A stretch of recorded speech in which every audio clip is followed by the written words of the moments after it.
now let's look at what the papers are saying on their front pages.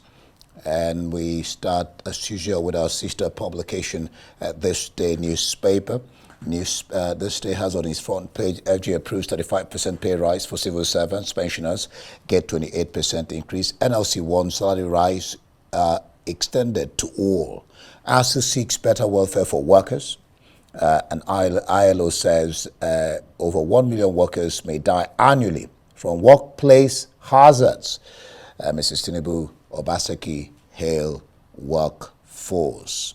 South governors meeting in Goa lament poor state of power in region, urge FG to review the situation. Presidency, 36 states, private sector sign accord to transform Nigeria into a $1 trillion economy by 2030. To the hard-working men and women of Lagos, well, that's a view on Workers' Day. That is this day. Let's look at Punch. Let's see what Punch is saying. Workers' Day. Labour laments rising food prices, fuel crisis. Reps, NLC, MBA students reject electricity tariff hike. Lament rising inflation. Queues, worsen gridlock, commuters stranded. More vessels discharge PMS. Pregnant woman, 8 others injured in Lagos gas explosion. And 200 billion debt. Ipman threatens closure of 30,000 filling stations. This time of fuel crisis, let's look at the top mast. Interpol pursues extradition of Binance chief from Kenya. Dangote refinery gets valid operating license soon. The federal government naira rebounds as dollar supply hits $7 billion in 2 months. FG raises salaries of workers. Let's go to Daily Trust. NLC rejects 35% pay rise, insists on living wage. Committee yet to submit report on minimum wage, its worst moment for workers. This is coming from Atiku. Reps, MBA students reject electricity tariff. Ipman threatens shutdown. Niger ex-president Issoufou behind my dad's ouster, Bazoum's daughter. All right, let's look at The Guardian. The Guardian, then we'll probably go international. Inflation, Naira, and let's wait for living wage. Inflation, Naira depreciation plunged Nigerians to lowest wage earners. You can see the analysis there on the front page. Ozodema appoints self-commissioner for land. Reps summon petrol minister. Others over fuel scarcity. Nationwide pains. This is Guardian. Operatives repel attacks as terrorists abduct 4 in Katsina. All right, that's for The Guardian. All right, let's look at the international papers now. Let's start with I. All right, I'll probably come back to Sports Punch. I'm just seeing it now. Boy 14 killed on his way to school in horror sword attack. Calls to outlaw large blades quicker to tackle proliferation on UK streets. Let me take that sports, then I'll get back to international papers. I'll just get back to it quickly, but let me just take international sports. Sports Punch Extra.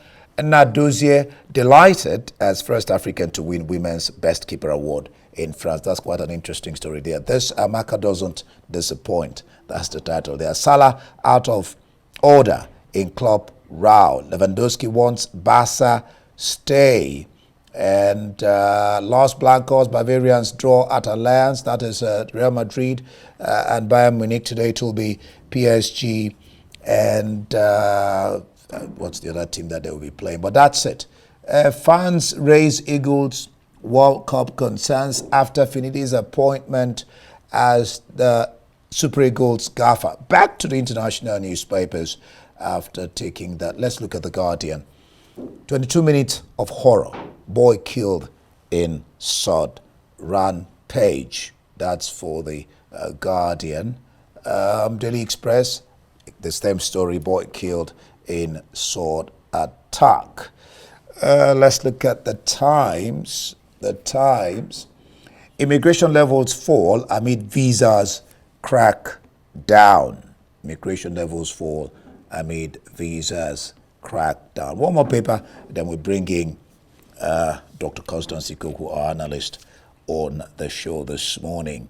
The Daily Telegraph, again, the same story. Daily Telegraph, schoolboy killed in daylight sword rampage. All right, Biden accuses students of Gaza hate speech. Of course, there's been protest upon protest. Students are protesting over what is happening there in Gaza, in America, in their campuses, in the universities. All right, now time to introduce Dr. Constance Ikoku. Good morning to you this Workers' Day. Yes. Today, let's start with our sister publication. FG approves 35% pay rise for civil servants. Pensioners get 28%. Pensioners are always having it tough, not getting the monies due them, even when it is due. And then the presidency that the 6 states private sector sign accord to transform Nigeria into $1 trillion economy by 2030. That's 6 years from today. How plausible this is. All right. Let's hear you. Yeah, right. It's Workers' Day. Good morning, Ndi. And major move by the federal government there by increasing the salaries of workers, 25 to 38%, as they say. Is it 25 to 35%? Yeah. Yes. I mean, what better day to announce it than today, which is May 1. And but the Labour Congress, Nigeria Labour Congress, will tell you that it's not nearly enough. And I'll tell you why they say so. This increment is not for all categories of civil servants. So it includes police officers, the armed forces, and some other public servants. And what Labour is saying that they want government to expand it to all civil servants in the country. Remember that initially they were asking or demanding for 615,000 naira minimum wage. After talks, they reviewed it downwards to 500,000 naira. And then the TUC, Trade Union Congress of Nigeria, was asking for 447,000 up to 850,000 naira. They have not gotten that yet. So what they're essentially saying is that, yes, the government is trying or has made a move, but they want this to be more, to be expanded to include more people, especially those at the bottom of the ladder in the income wage. Let's just follow up on that and go to Daily Trust immediately. We can come back to some other papers because it's still on the same topic. NLC rejects 35% pay rise, insists on living wage. I wonder whether there's a dead wage. Yeah, so but living wage. Committee yet to submit report on minimum wage. It's worst moment for workers. And then a story there too that I think you should look at. Ipman threatens shutdown over 200 billion claims. So that speaks to what I was just saying, that the government has made its own move, but the Labour says this is not enough for them. Living wage, they've already demanded, they've already specifically said this is what we want. I think that after this, the demands are going to intensify and talks are going to continue because they have not gotten yet what they are looking for. And then to the other story about the signing of the accord between the federal government and the private sector to increase transform our economy to $1 trillion economy. So when you read that story, it talks about, it's called the ASO Accord, for financial inclusion and financial literacy. This is on This Day newspaper. This Day newspaper. It's actually a big story.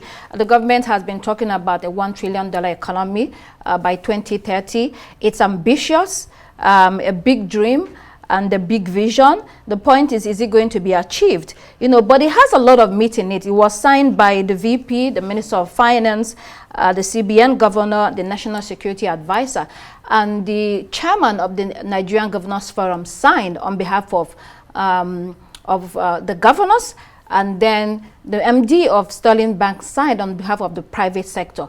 And what they're saying is that they want to include financial literacy in school curriculums, and they want to address gender gaps and rural exclusion, and they also want to bridge the digital divide, enabling ICT infrastructure and all of that. This is all contained in this plan. Talk. Yes, that's exactly. There's a lot of things contained in this plan. The point is, make it happen. When we see it happen, then you know that It has moved from plan to reality. That's the bottom Walk, line, essentially. but talk. All right, we'll look at Punch. Punch has some interesting stories. Still on Workers' Day, but there's part of it. Reps, NLC, MBA, students reject electricity tariff hike while lamenting rising inflation. And of course, there's the question of what's gridlock, commuters stranded, more vessels discharged, and then Dangote Refinery getting valid operation license, and Interpol pursuing extradition of Binance chief from Kenya. I remember it was from Kenya the federal government brought back Nnamdi Kanu. Look at some of those stories briefly. Well, the electricity tariff, there's no one that wants to pay higher than what they already pay. Even the National Assembly says they should take Exactly. it back. Even government agencies and offices owe, they owe as well. I think the point is, when we discuss about the band A and band B and band C and all of that, the point for people is, where is the electricity? We don't even have, power. If we have power, we can talk about it and then we can pay what we consume, but you don't even see the power. So, but the Minister of Power the other day said, if this is not reviewed upwards, that the country risks being shutting down completely. So the game goes on here and there. Let's see what happens from there. But the point is, a lot of people do not want to pay higher when they are not having electricity in their homes. Of course, if you don't have electricity, why are you paying? And then the extradition of, what do you make of the extradition of Interpol with Nigeria collaborating to bring Binance chief? That was bound to happen. He fled. He was fleeing, from Nigeria, and the Interpol was there, and the Interpol was there looking for him. So he was bound to be found. At the end of the day, I think Nigeria is trying to see if he can be extradited back to the country in order to face charges. So a lot that we're going to be seeing on that front. All right. Well, I think we've talked about this. What do you call it? Workers' Day, enough. But on New Telegraph, still on electricity tariff, MBA to institute legal action against FG. NNPC retail fuel scarcity will ease in Lagos weekend. But will that solve the issue? How far can that go? MBA instituting legal action against FG on electricity tariff. Well, we're not sure how far that will go or what impact it will make, but there's another story on New Telegraph talking about May 29. Tinubu set to head, the Work for Democracy Day. And so that story explains that, it's part of activities to mark, the annual June 12 Democracy Day. The activities will start from June 10 and end on June 14th. And here in Abuja, it will be happening across all the countries, all the states of the Federation. But here in Abuja, the work will be led by the President, the Vice President, the Chief Justice of the Federation, the Speaker of the House, and the Senate President. And, they talk about fostering dialogue and promoting civil engagement and advancing democratic ideals and culture.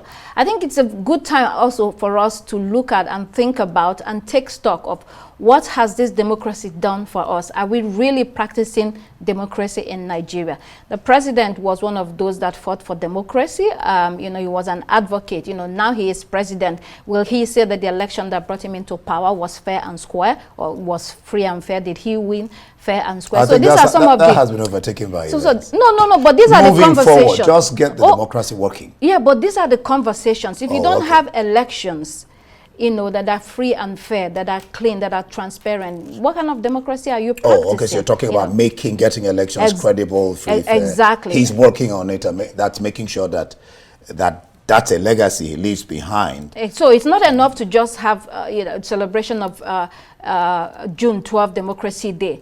What kind of democracy, what kind of governance are you offering to the people? There's so much poor governance going on, not only at the federal, at the state levels, at the local government levels. So we have to do more. If we're practicing a democracy, then you want to see the impact on people's lives. Especially when it looks like the local government level governance is almost gone, and that's what gets to the people. I mean, particularly, but it looks like it's not there. All right, let's just take one international paper because our time seems to be up. Immigration levels fall amid visas crackdown. This is on the Times. What do you make of that? Yeah, so that's very good news for the UK government, actually, because they have been trying to get people off, to clamp down land. on immigration. And so one of the reasons why there is a sharp decline in the first 3 months of this year is that, you know, they've restricted families of students coming to the UK. They also banned the families and dependents of care workers coming to the UK as well. So because of that, the numbers have decreased from from last year to this year. And so it's good news for them. They're also starting to remove illegal immigrants and take them to Rwanda. You remember that agreement that they had with Rwanda, and they've also added another dimension to it, which is voluntary removal. So if you decide, I want to go by myself, they give you some money and say, you know what, take some money, go to Rwanda, out of our land. Just get out of our country. Take the money. So that's what's Just happening cram. in the UK. Yes. Take the money and scram, leave us alone, so we Yes. can have enough food to eat. Exactly. Thank you so much, You're Dr. welcome. Constance there. And that's it on the press preview. For more, follow us on X and around.